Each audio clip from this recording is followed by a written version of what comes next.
Obureberezi bwa Ankole bwasimbara baramugigana nshaje nababiri kuzana mugongo kandi Bishop w'obureberezi Right Reverend Associate Professor Fred Sheldon Mwesigwa nuwe yayebembera umukoro gu.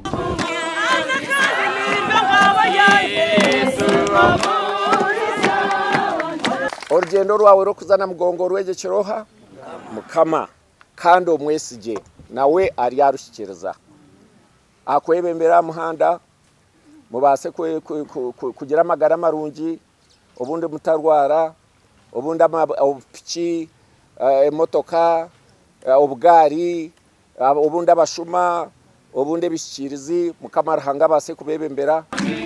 Bishop Sheldon yashaba baramajabo kozesa urugendo rwabo kuhikana na Ruhanga hamwe no kwegarukamu konka kikumanyisangu ko kutambura hagire cyakongerwaho umbukama wiguru kwiyaho wayongera kumanya ikigambo cya Ruhanga wacishoma kandi ukakikurata ukakitoma ukora ukarema kuba mushambani ukarema kuba mushuma ukarema kuba umuryango atanisa. Ugu n'umwaka gwanjye gwa katano ninzana migongo mwe nishaba Ruhanga ngo antwareje agaruke anshyamure nko kwabere nanshyamure. Ugu n'umurundi gwanjye gwa kashatu ndukuramaga ebishabire Mukama bimpire konkasigize kimwe kandi kinyina amasuku naza kucinkorera. Ugu n'umurundi gwanjye gwa mwenda ndukuzaye konka kwihana intandika kuramaga buri kinkushabira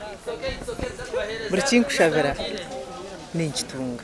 Omu harimo n'abana bari kuhika mushanja bari hansi y'emyaka 10 kandi abantu bagira ngo mukuramaga kwabo n'abashaba Mukama bwenge hamwe n'amagara marungi. Nyowe kinkonda kutambura mu rugendo rwana mugongo nyenda Mukama mperezo bwenge arinde abazire banje na nyandinde endugo mucace yabituntu nyowe kinkutambura munonga nishaba Mukama kwandinzire amagara no mwiso ni mushampo bwenge ni mushabarinda abazire banje na nyandinde. Buri mwaka ahabara ubushatu byo kwezi kwa mukaga igana nejaguze cyo cy'abajurizi abayisurwa mubutwari bwa Kabaka Mwanga wa Buganda ahabwo kunde dini.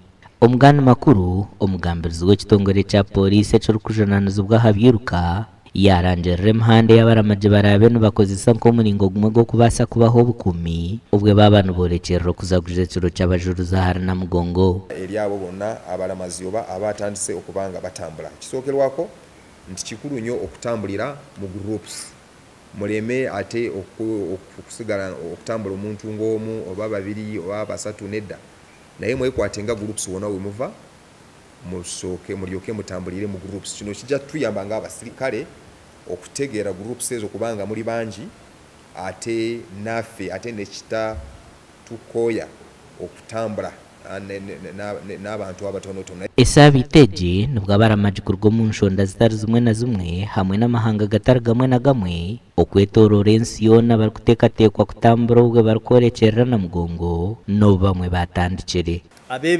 abavuga emotoka n'ebintu ebirala bakozesa enguudo we bana abajulizi kwe bayita mugezeeko nnyo okwegendereza era sofa tetunabakufuna buzibu bwonna.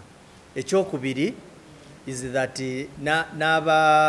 n'abalamazi tubasaba bagezeeko nnyo okulaba nti batambula mu budde ng'omusana gukyaliyo obanga ekitangaala kikyaliyo. Aha rubajurwa bakaturiki dayosisi ya Rugazi kurwo muri Jinja nubo barakuza kwebembera icuro cyo mwaka ogu kandi aha rubajurwa bakristaya ba Northern Uganda Cluster ubwe bebembiro Right Reverend Godfrey Luwum nubo barakuza kwebembera izoberi okushaba izoberi kurya yebembero Right Reverend Henry Rukoromboro Archbishop w'ekanisa ya Uganda wahumwire kandi President Museveni nuwarija kubarya umujenyi mukuru. Ahabwa TV West and El Atiza na Jimmy Muhumza.